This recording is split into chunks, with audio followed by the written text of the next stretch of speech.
these sets of books. There's like 2 or 3 books in this, definitely 2 I would always take with me regardless of where I'm at in life. Third one, alternate, you don't care. Let's get into the books.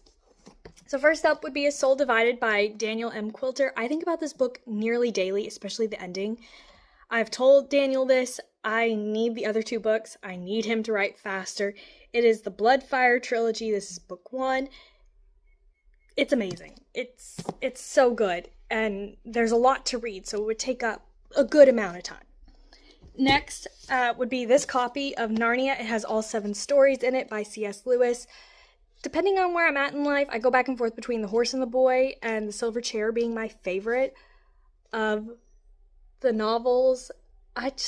Oh, and The Voyage of the Dawn Treader is really good too, but like Horse and the Boy, Silver Chair, back and forth. Gotta love Puddleglum's soliloquy at the end of The Silver Chair. Next up would be A Time of Dragons by Philip Quantrell. I would hope I'd get to take the 3 that are out, or all 5 when Philip gets done writing them, but if I had to pick one, I guess I'd pick the first one. Although I love the Echo Saga and the Ranger Archives, A Time of Dragons, I don't know what it is.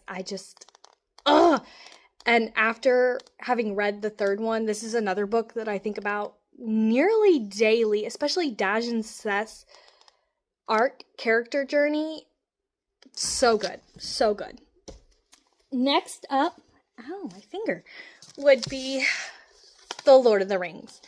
I love The Hobbit, but I think I'd want to take this copy of the trilogy because it has J.R.R. Tolkien's work, and it has some extra maps and little pictures and stuff, so I could really, since I have nothing better else to do in jail, I could really get into the Tolkien universe. Like, I want to be one of those Tolkien people that, like, has read the Silmarillion and all of the other novels and works that Christopher continued for his father, and I think it would be really cool to understand the history and eloquencies of Middle-earth, and I would have uninterrupted time to do that, so I would take this with me to get started.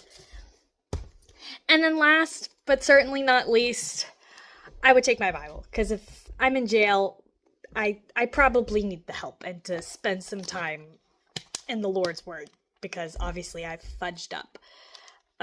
My poor Bible is very beaten up and not as lived in as most, or maybe even as it should be, but yeah, it would definitely get more lived in, because like I said, unlimited amount of times with nothing else to do. So those would be the 5 books I would take with me to jail. If you want to do this